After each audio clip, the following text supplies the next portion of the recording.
The days of the general contractor's superintendent sitting in his office trailer and staring at his schedule and keeping it to himself and going out there and telling the electrician, hey, you're behind, and screaming at him, is, hey, you guys come in, we're going to sit down and look at this schedule together, and we're going to figure out how in the heck are we going to get there together.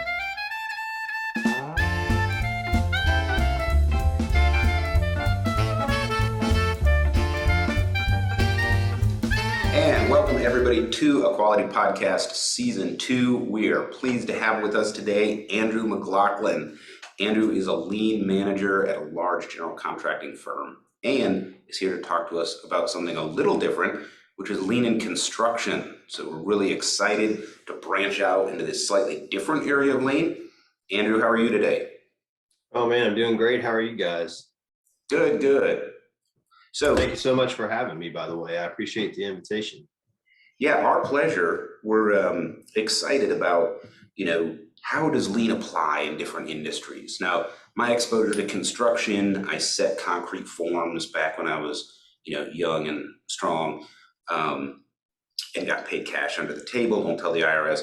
That's about it. So I'm really interested to learn about the application of lean concepts to construction. Why don't you start, Andrew? Tell our audience a little bit about yourself and what you're up to these days. Sure. So I started out working out in the field in horizontal construction with a civil contractor, back when I was in high school and college, just, with an alternate plan like everybody else. I was going to go to college for business and go live and work in France. And so I wasn't really out there taking it too seriously, trying to learn how to put dirt to grade within 1/10 of a foot with a dozer, things like that. I was helping out, but I was essentially a laborer. But it did teach me a lot about what our tradespeople go through in construction, right? It's hard work. It's long days. A lot of times, not much reward either. You show up, you clock in, you clock out. In civil construction, you're out in the elements, so you're exposed to the weather, and it taught me the value of hard work, right? And then when I got out of college with an MBA, my plans to go live and work in France pretty much got shot down by a little thing called the Great Recession. I graduated in 2009, and it was a 2-year program for the MBA in international business at the University of South Carolina. And I started in July of 2007. And guess when they announced the recession in the United States? December of 2007. So we were all kicking ourselves a little bit and wondering, okay, what the heck is a Great Recession? First of all, I knew about what recessions were and I knew what the Great Depression was, but tremendous amount of uncertainty during that time. And needless to say, when I got done in 2009, I was not going to live and work in France. So I had to regroup.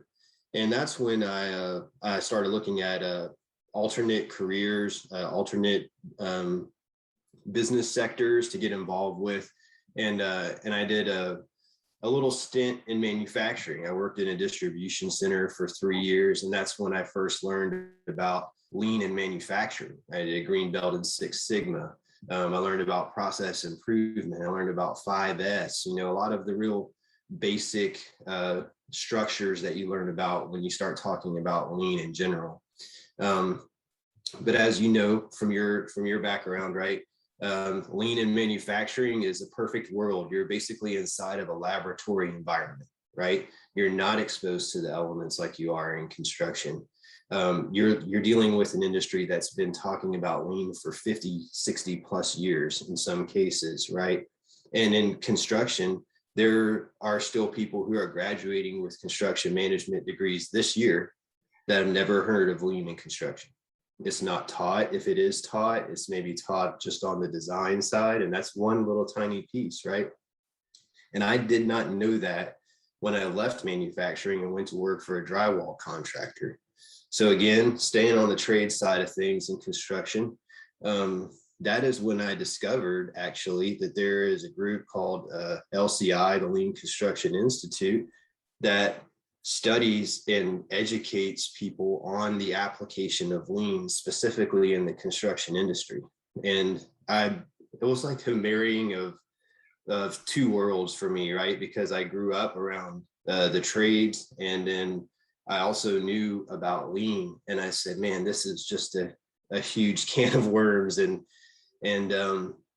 my next step in my career took me to a civil contractor that was not interested in lean. And, you know, we can maybe talk about that a little bit later on, but the application of lean, either to a construction company or any company for that matter, it really needs to come from the top down, right? From leadership, because it's a cultural change in many instances.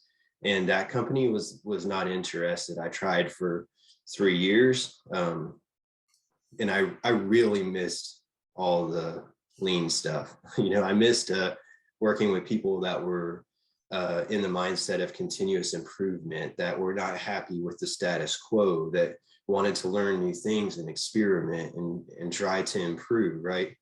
And so that's when I went to the general contractor side of things, where I am now, to help them with the application of lean in their company. And so that's where I am now.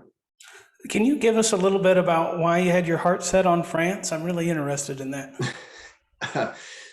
So one of my, I guess, talents that I discovered when I was in school is that I'm good at foreign languages. At one point, I spoke German, French, Spanish, and English, but I have not had the opportunity to maintain German. So really, it's just Spanish and French.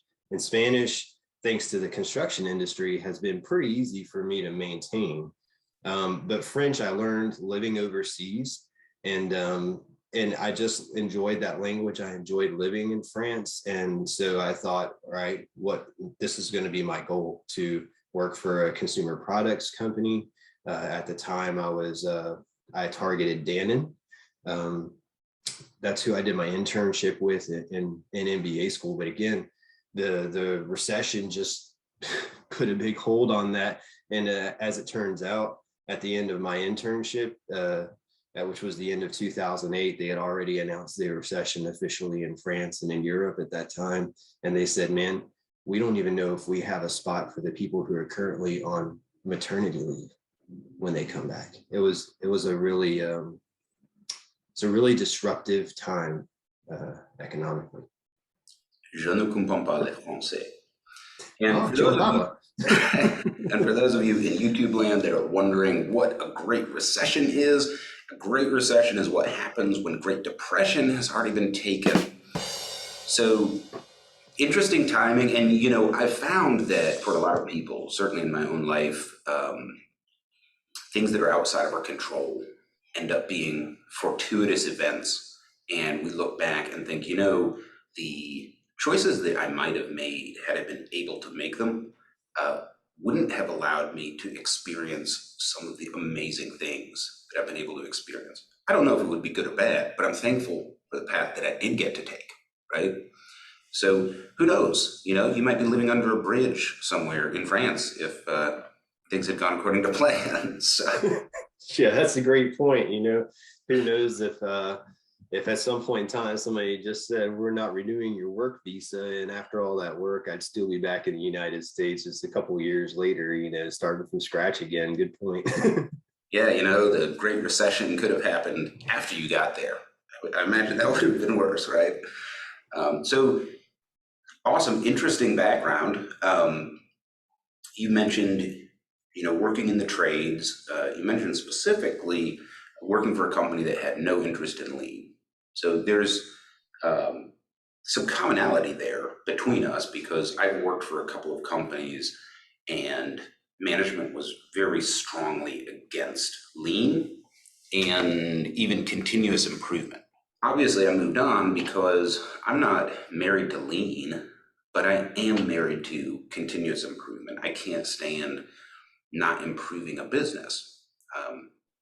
So why don't you tell us a little bit about that experience and maybe why management had that approach, what their thoughts were? I don't know if you've ever had the experience of living in waste. And when I say waste, I'm not talking about the sewer type, right? I'm talking about the lean type, the 8 wastes. And that was how I felt at that company. I was an estimator. I was a computer jockey, show up at 8, leave at 5, like clockwork. It was a very stable work environment. I didn't have to travel or do anything. It was a very easy money type lifestyle. I didn't have any complaints there, but it was also a pretty successful company that had grown substantially in the past years prior to me getting there. And so there was just this mentality, especially from leadership, that if it ain't broke, don't fix it, right? Why do you want to come in here and start looking at our asphalt plants? Why do you want to come in here and start painting yellow lines on our mechanic shop floor when we don't really need it? And so I think there might have been a little bit of disconnect between why they said that they didn't want it and what was actually going on in the field, right? I think there were some people that had learned because of working in that environment to keep their mouth shut, and I don't know that there necessarily was a tremendous amount of respect for people. There certainly was no continuous improvement, which are really the 2 pillars of lean, right? And so I think that that's just where I was with that company. I don't know if that's a similar feeling to how you felt as well. They also gave me the typical answer back, "Oh, we tried that a few years ago and it didn't work." Oh, And yeah. when I tried to ask them, "Hey, what'd you try?" Yeah, they don't know. Well, if you don't know, then how, like, did you really try?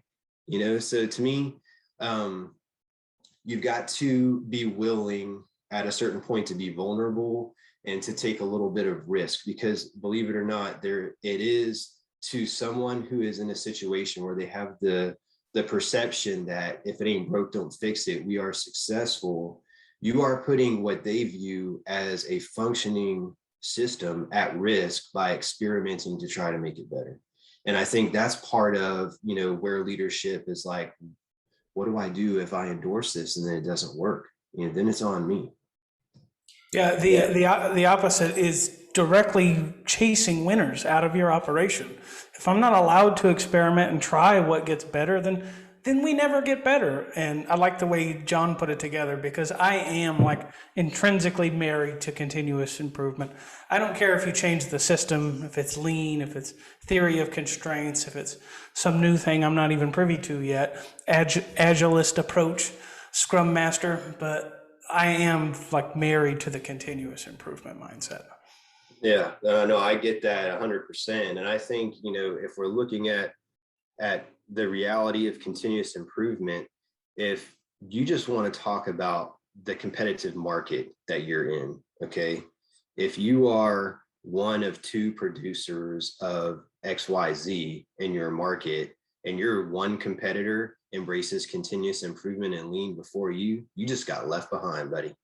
And to me, I think that risk is almost greater than the risk that you run with a small scale experiment to see if painting lines on the floor is going to do better for you or not. I like the objections that you shared, because I think they sort of encapsulate most of the objections that I've heard towards companies embracing continuous improvement, whether it's lean or lean light or any business operating system. I think the big one that you touched on is if it's not broke, don't fix it. I hear that quite a bit. And there's a few problems with this, right? One is it is broke, right? You don't know that it's broke. It's sort of like if you have a Ferrari and it's broken, but it's still faster than a Camry. Well, of course it is, right? It's in limp home mode and it's still faster than a Camry because it's a Ferrari, but you're not realizing what it could be, right? In the same way, there's companies that are making it just because the environment that they're in isn't that competitive. And I think you're exactly right, particularly in markets where there aren't many competitors. When your competitor embraces continuous improvement and a lean business operating system, they are going to leave you in the dust so fast, it's very difficult to play catch up. And that's a real and much steeper risk than the PDCA cycle, for example. And that highlights another issue that you touched on, which is most of the time these objections are coming from people that don't understand lean or how to do it, or the PDSA cycle, and the fact that it's actually very low risk. You're starting from a philosophy of creativity before capital, and you're setting up experiments to see if you can make things better. Worst case scenario, you get to the check or the study part and you say, you know what, I didn't get anything out of it. And you don't even have to change it back because you didn't invest anything, maybe a can of spray paint, right? So it's actually very low risk. So when I hear that objection, that tells me that the person giving the objection doesn't actually know what they're objecting to, and it becomes an education opportunity. And that's a great point, John. You know, I think that if a company is looking to roll out lean, right, if you're going to consider changing the company culture, you know, start with what is lean for your company, you know, because it's different from industry to industry. And even within the construction industry, general contractors approach it differently. Trades approach it differently. There are certain tools that benefit more with certain trades than others, depending on their scope of work. And so understanding for us internally as an organization, if they're open to having that discussion, right? If you can get there, like if they're able to acknowledge that they really don't know what lean is, all right, then the next step is defining, well, what is it for us? We know what it is for Toyota. They've written many books on it, but what is it for us? You know, and then from there, translating that into the experiments that are appropriate and the tools and the calculated risks that we're willing to take in order to make that happen, right? Yeah, good points. So you went through a stint where they weren't interested, and obviously you weren't interested, so you moved on. And now you're in a role at a general contractor as a lean manager. So many of our audience probably is not familiar with the construction industry. I know we've already mentioned, you know, some terms and jargon that I happen to be familiar with, but I know a lot of people won't. So maybe start with a broad picture of what it means to be a GC and then your role in the company as a lean manager. Yeah, so it's a very very broad question or statement to expound upon. Let me preface a little further. The scope of my engineering or construction expertise is the toys I played with as a child. So how about we start with what is a GC? What is that title? Just what does it mean? What do you do? Sure. So a GC, we're just throwing around initials here, but that's a general contractor. So typically, if John wants to go build a Hardee's, all right, he's the client, he's the person who's seeking the funding, all right, and he's going to look for a general contractor who is basically going to run that construction project for him, try to keep it on budget, try to keep it on the schedule that John's looking to work towards for his opening day, right?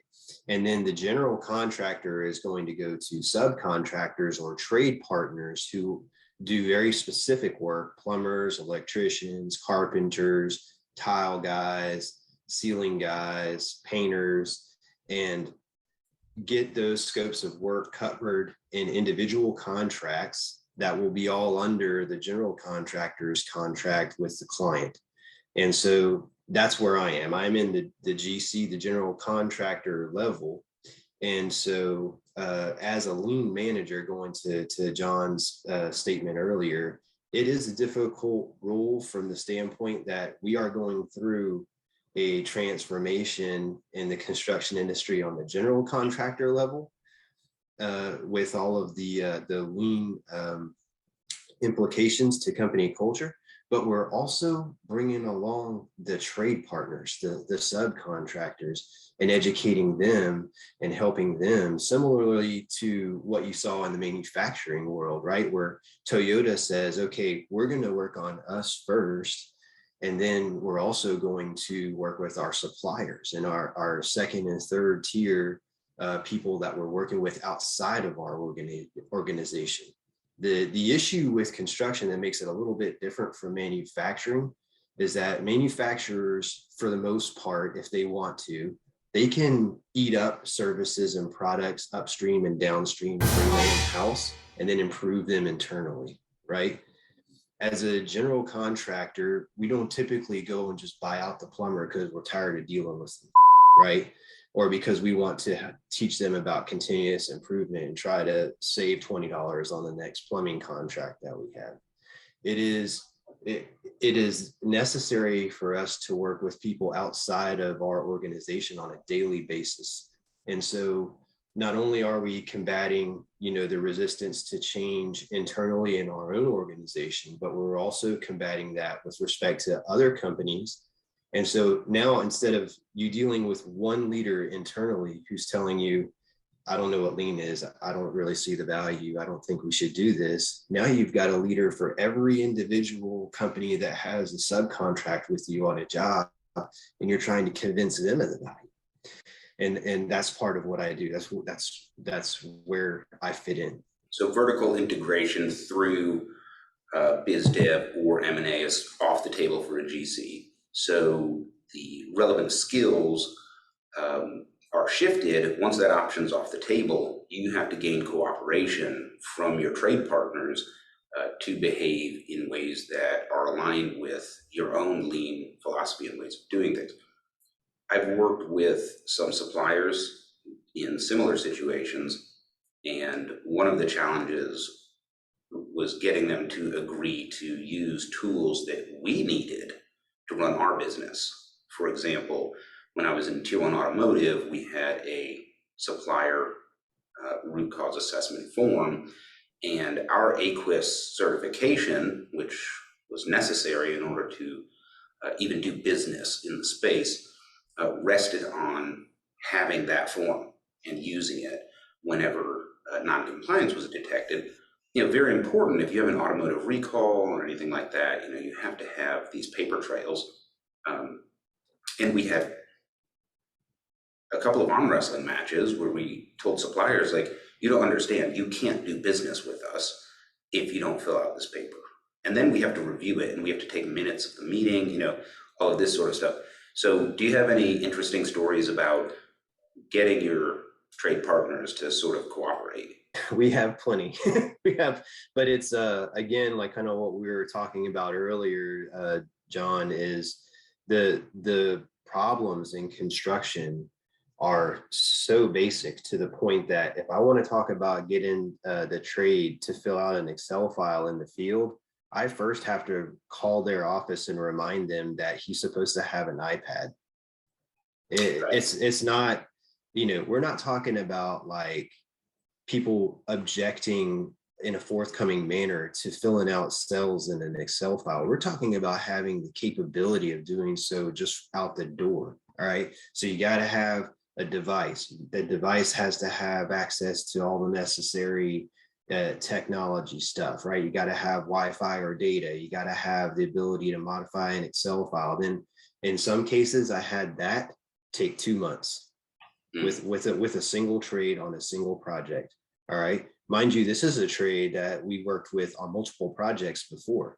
So it's not even the fact that you accomplish it with one project with that specific trade does not carry over. You may have a new foreman on the next project who's completely unaware of the requirements for working on a project with us as far as lean goes. All right. So the Excel file is a part of our last planner system, which is a huge topic right now for lean in construction. It is a value delivery system for projects to build the project on time, but in a collaborative manner, right? So in the days of the general contractor's superintendent sitting in his office trailer and staring at his schedule and keeping it to himself and going out there and telling the electrician, hey, you're behind, and screaming at him, is, hey, you guys come in, we're going to sit down and look at this schedule together, and we're going to figure out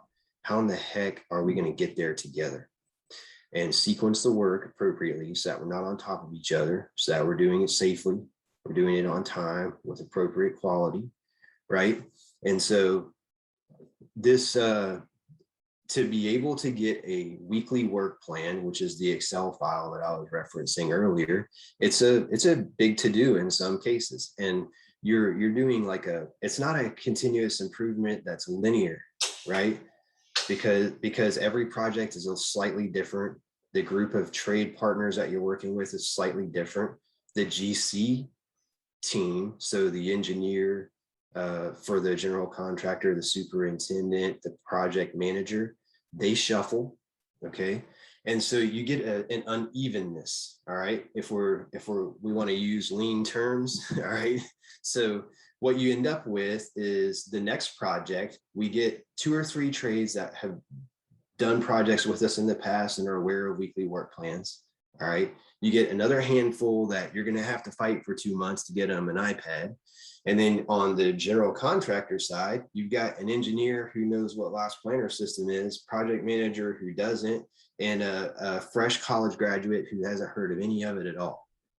And so bringing everybody up to a level where you can implement last planner to the degree that it really needs to be to generate value can be a lot of discussions about what is lean, a lot of training, a lot of, basic explanations about 5S, sort, straighten, shine, standardize, sustain, right?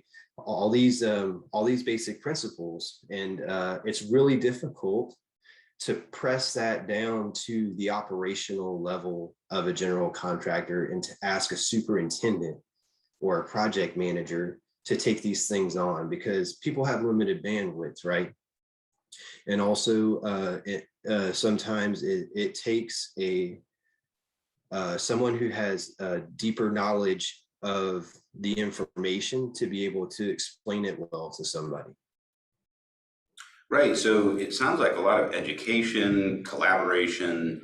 Actually, that sounds kind of cool. But now I have a thought about industry, which is my time in heavy equipment manufacturing, for example. There's not a lot of newcomers that happen very often. I think the last one I can recall would be Komatsu, and that's been decades. The existing businesses are so efficient that breaking in, as a new competitor takes like an Elon Musk or something.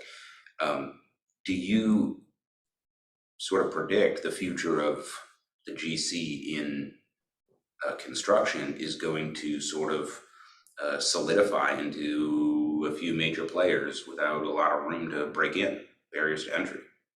So I think, if I'm understanding correctly, you're referring to consolidation within the business sector, right? Yeah, as GCs increasingly embrace the principles of lean, right, the ability of an up-and-comer to sort of break into that is going to be much more challenging, right? Because yeah, it's already continuously improving. I do have some experiences that I could tell you about there, where a trade partner is working on a project where we are doing a very good job of implementing a lot of lean principles. We're keeping the site neat and clean so that when they send their stuff out on carts, they're actually able to use the carts and the casters don't get blocked by all kinds of trash on the floor. We are organized in our delivery systems. We are running last planner, so we're staying on schedule, which helps people see the value of all those meetings and paperwork that are associated with that. All right, and then they go to another job site with another general contractor, and then they'll come back and they'll be like, man, I never want to work on a job site with them ever again. And it's funny, they don't say, well, the superintendent over there was an a-hole, or the project manager out there was an a-hole, or they cite the lean stuff. They say that job is a wreck. We can't get in and out. Access with a delivery truck is terrible. We don't know what the schedule is. We go in there and we spend 3 hours doing a pull plan, and it never gets taken off the wall and put into the computer. We're flying blind here, you know? And so to me, that goes to your point. All right. It's sort of like what we were talking about earlier in a market where you only have a couple competitors. In construction, we have many competitors, but yes, to answer your question directly, I do see the future as, if you're not doing this stuff, people are not going to want to sign up for your projects, number one. And number two, you're going to get smoked by your competitors. It's just but it's a gradual process. Okay. We talk about lean being applied to the construction industry for approximately the last 15 years. Like, that's what the Lean Construction Institute is saying right now, is that, you know, we're in the 15 to 20 year range where people have actually started to undertake this. So if you look at manufacturing, anyone who's been doing lean and manufacturing, they're going to tell you, number one, that they're still learning, right? They're still continuously improving, but they're going to tell you, number two, they're still on that journey. They started 50, 60, 70 years ago, but they're not working towards being done in 100 years. It's one of those things, like, I try to explain to people what I do, and I tell them it's a rabbit hole. It is a genuine, as soon as you jump in head first, you have all these opportunities, right? And you want to spread yourself so thin across all these different things that could improve, and these opportunities that you see. And you talk about going a mile wide, an inch deep, right? Or an inch wide and a mile deep with something. I think that goes back to what we were talking about earlier about how does the company understand lean? Some companies are going to say, we've got to do 5S. If we don't do 5S, we're going to get left behind. And so they do an inch wide, a mile deep with 5S. And other companies say, we want to do it all.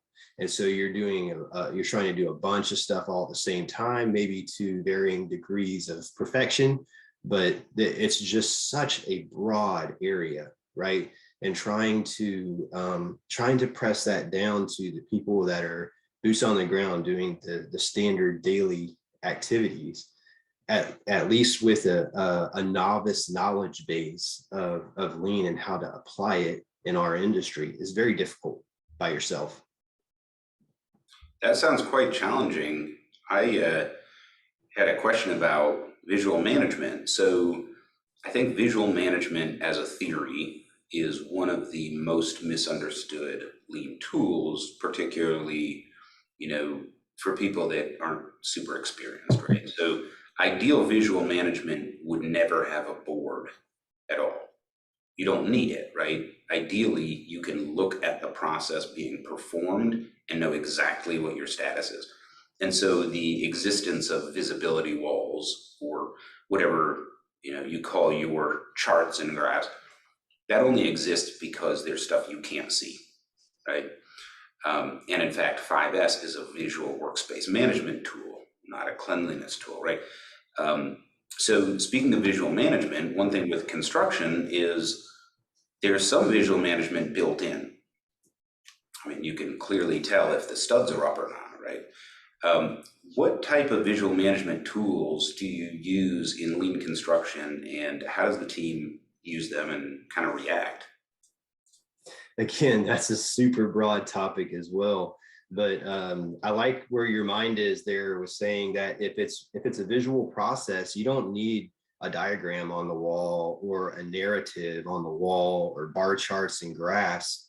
You know, if you put 10 boxes there in front of the person on the assembly line in the morning and say, that's what we got to do today, and at the end of the day, there's one box still there, we know we didn't hit our goal. And you don't need any fancy computer systems or anything to measure that. In some cases, we can get to that level with simple processes in construction. The issue is a lot of them aren't simple.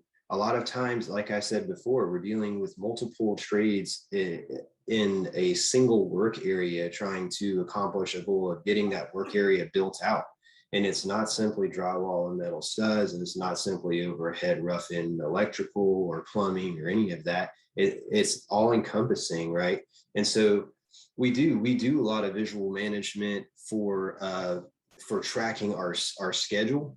And the schedule that we try to visualize is usually a Gantt chart. So that shows us how our activities are lining up and overlapping. And we phase that work so that we can push towards a one piece flow, which is a huge pipe dream of mine for construction in the future. Super difficult goal to achieve, right? When you're talking about measuring, but that might be a whole nother topic in and of itself. The long and the short of it is that the phasing of the work is something that we visualize. All right, so let's say that we've got a single floor in an existing building that we're renovating. We can divide that into work areas A, B, C, and D, and do a parade of trades where the metal stud guy starts out in area A, moves to area B, then to area C, and then to area D, and we can visualize that. So when the electrical foreman, the new electrical foreman, gets out there in the field, he or she should be able to go right up there to the board, take a look at what we've marked up on drawings or what our phasing is, take a look at our weekly work plan, get a feel for what the other trades are doing, get a feel for what his specific company has planned for the day of. Same thing goes for the general contractor superintendent. I've seen it before where we do a good job visualizing last planner out on a project, in the schedule and the sequence of work, and a general contractor superintendent can be swapped out and essentially in a day or two be pretty well abreast of what's going on out there. Now, I would say visual management from the standpoint, if there were no boards, John, that is definitely next level. And I think that's where we need to get to, so that if you swap out an electrical, let's say journeyman or laborer, then he or she can come in and figure out on that project, how is this installation working? Oh, here's my material, here's my laydown, here's the current work area, this is where area A is, this is my lift, that's not their lift, this is my lift, this is what the expectation is for me to get installed today, and they can jump on the lift and go without their foreman being there, you know? And so I don't think on most construction projects we have visual management going to that degree, unless it is a very simple construction process, say tilt wall construction or cinder block wall construction, metal building construction, right? Those things are essentially shells with not a lot of mechanical, electrical, plumbing things inside of them. And so the sequence of work is not muddied up too much. And you can tell if they're supposed to get from this column line to that column line with the cinder block today, you can tell at the end of the day if they're there or not pretty easily. I love that you brought that up, because one of my selling points for lean, it is not just about efficiency. It's not just about reducing waste or employee engagement. It is also a key tool for robustness, which is to say, if a key player goes down, you can still run the play. So I appreciate you bringing that up and reminding us, visual management and other lean tools, and especially documented processes, allow us to substitute key players more easily, with a little less risk to the business, right? Yes, and let me say this about visual management too, something that I've learned, because initially when you first start teaching people about what it is and how to do it, there's sometimes a mentality that, okay, well, what's required for us to do visual management out here? What are the things that we need to print out and put on the wall, right? Or what signs do we need to get made? And honestly and truthfully, if that list is long, and if a lot of those things that you're printing out and hanging on the wall don't make a hill of beans to the trades, and the GC doesn't care about them either, there's no value there. So 3 months later, when you go out there, that stuff's going to be out of date. The data in there is not going to be relevant to what's currently going on in the field. So for me, visual management is all about value. If I think that the cinder block guy out there on my job is the one driving the schedule. He is the critical path. Yes, I'm going to try to visualize the heck out of that so that the other trades know where he's at, and also so that I know from my own benefit, right? And if the client cares about knowing what work in place is for their project and they visit my job regularly, I might consider putting that on the wall. If my client cares a lot about when bathtubs are going to be set on their project, then I might make that a milestone in my schedule, even though that's an atypical thing to track, right?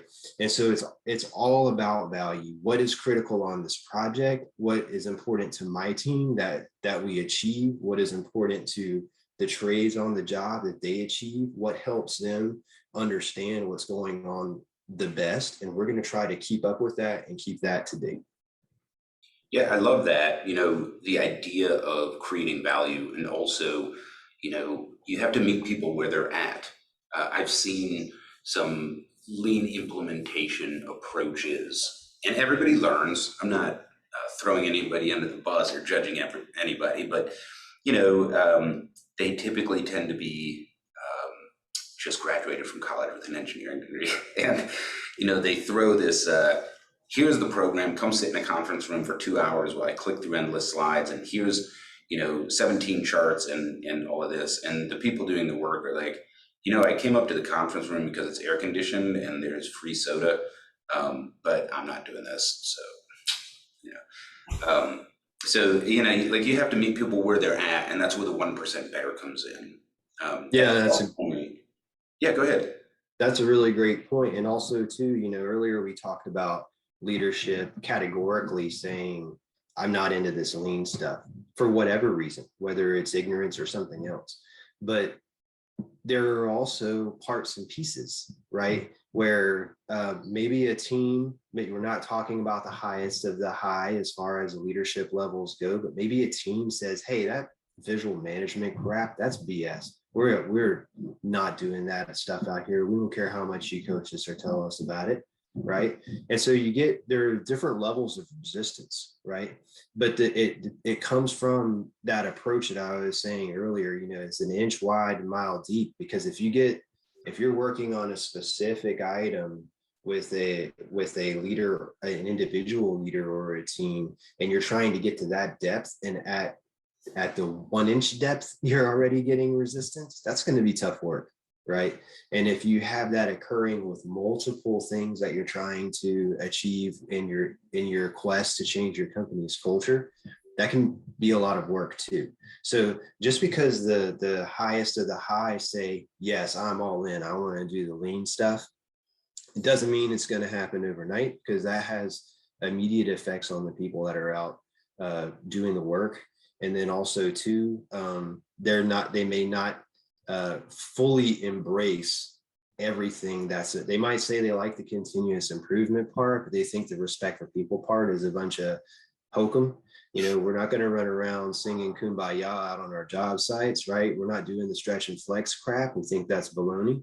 All right. And then, all right, know the current condition, right? I know your background in Six Sigma. You cannot continuously improve if you do not know what your current condition is. So be transparent with leadership and say, okay, well, we've got the continuous improvement mindset down, but this respect for people stuff, man, we are deficient.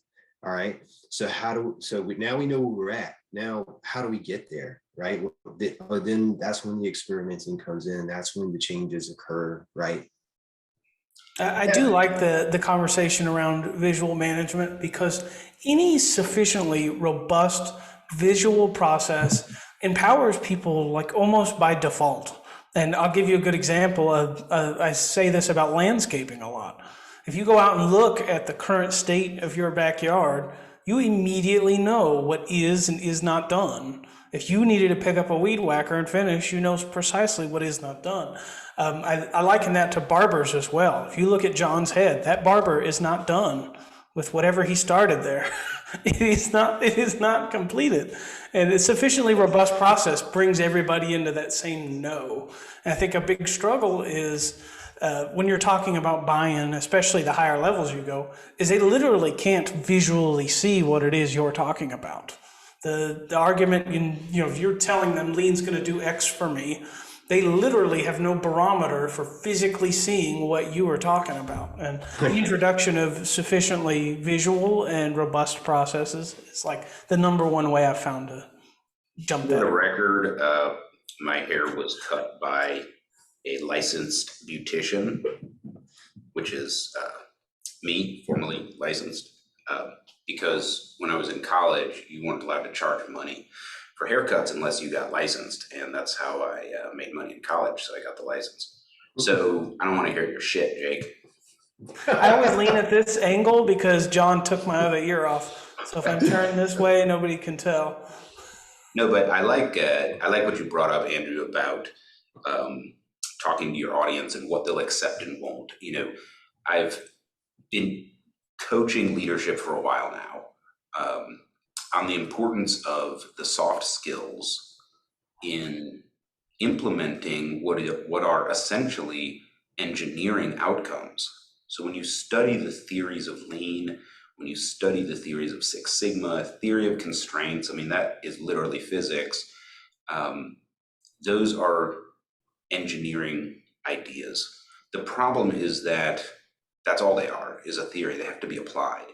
And so skills like salesmanship and being able to talk to people, comfortably at their level without being a jerk or being perceived as one, those are much more valuable skills for a leader because I can outsource the technical knowledge. And really, I have all of that in my pocket now with my phone, right? So the skill set that is rapidly becoming most important the higher you go in an org is the ability to deal with people and persuade them. The old days of do it because I said so and I'm the boss, or you get a write-up, those days are done.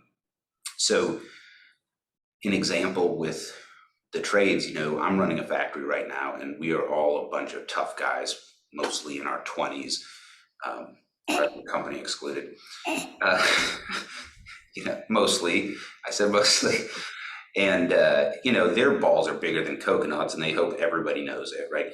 So if we're talking about respect for people or whatever, I know the theory, but I won't use lean terms. And I intentionally avoid lean terms in many contexts. Many people have a bad taste in their mouth, or they think, that's some kind of nerdy bullshit and give me my hammer, right? So instead I talk about respect and I just leave it there, and sometimes I'll use like my Tony Soprano voice, and the guys, oh yeah, Dad, we're all about respect, man. Yeah, woo, woo. Yeah. So there's a little bit of salesmanship that goes into it, and really, that's me communicating the actual idea in language that they understand, right? Because they're actually right. Like their bro masculinity idea of respect is actually what we're talking about.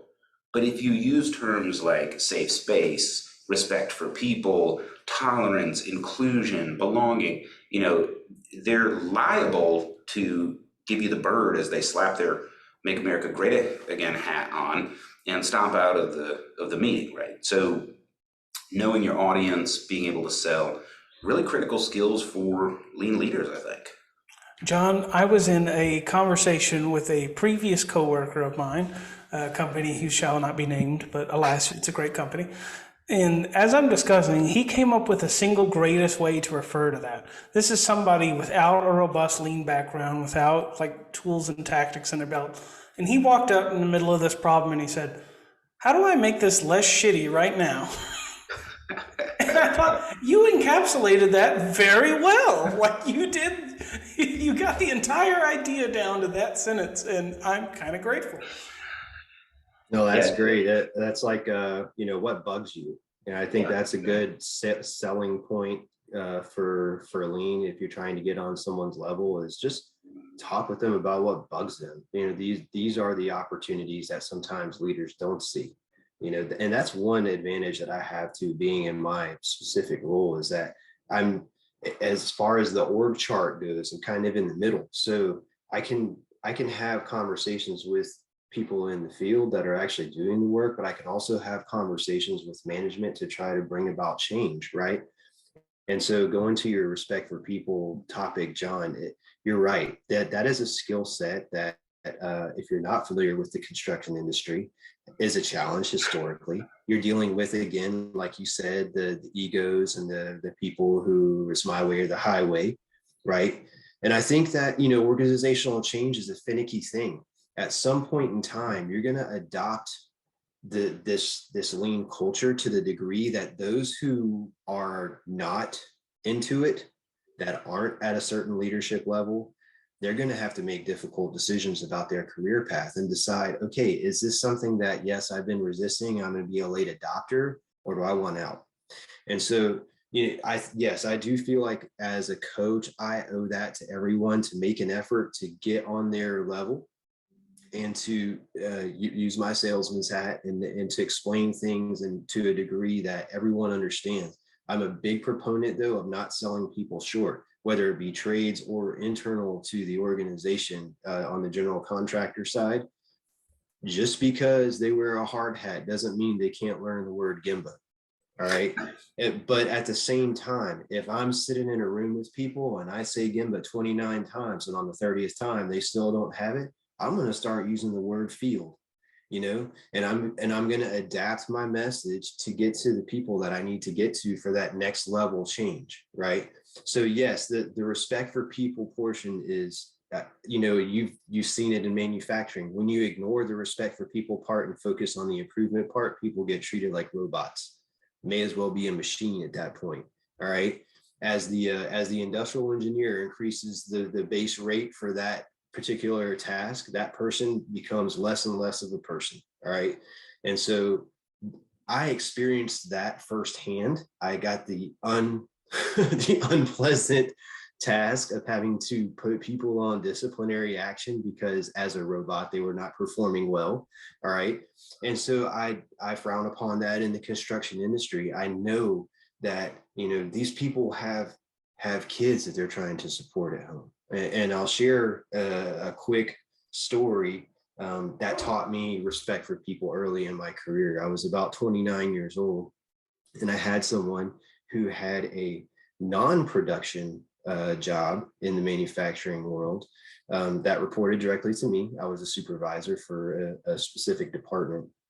And because she was non-production, it was very difficult for me to cite any kind of data to say you're a low performer. But there were complaints from crew leaders. The manager tasked me with delivering this news to this person. And she got very upset. She said she wasn't going to sign the reprimand. Thought it was all subjective. And after I had the meeting with her and I went back to debrief with my manager, I said, look, she didn't sign it, this and that. And the manager said, are you aware that she lives in a one-room apartment with a 1-year-old baby? And she's trying to just make ends meet. They've been working 6 to 4, 10-hour shifts for months on end in our department. And I don't know. I guess at that time in my life and in my career development, you can catch yourself assuming that everybody else is pretty much in as stable of an environment outside of work as you are, right? And that everybody is kind of dealing with the same turmoil as you are at work. But you don't really think about the human side, the part outside of work, and that greatly affected me. And so now I have to constantly catch myself thinking about that electrician right there is doing work with a mask on that I can't even do without a mask on. And I'm asking him to put a face shield on and latex gloves and leather gloves because we're in a pandemic, And so being empathetic, or in some cases sympathetic, if I'm dealing with a trade that I've lived and worked in before, I think that's a huge part of selling, right? You have to understand where that person is in their mind with their work and recognize them as a human being. And then the what bugs you conversation all of a sudden has more weight and more value. You're able to listen and you're able to truly help that person. And I think that's a huge benefit of lean. is making life easier for people. Yeah, I often refer back to that meet people where they're at, and I think people tend to look over the primary qualifier there is you have to know where your people are at, right? Like, Yeah. if I'm going to meet you exactly where you stand in this world, I have to know where you are in this world, and that's a different level for everybody. And I like that story there, so thank you very much for sharing.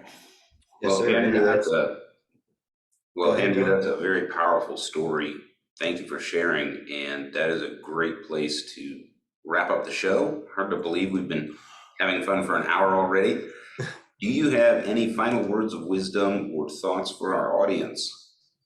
I just would like to say that lean in construction is still a new thing, even though it has been 15 or 20 years since it really began. And don't get discouraged. It's a brave new world out there. It's a huge opportunity for the industry. It's exciting. It's rewarding work, but sometimes it is difficult work because of people's inherent resistance to change. But it's going to bring great things to construction. I think construction is one of those industries that we're going to have to keep on our radar in the near future as it evolves. It's an exciting time. It really is. Hashtag career opportunity, ladies and gentlemen. Andrew McLaughlin, lean in construction. For everybody out there in YouTube land, goodbye. Goodbye. Bye-bye.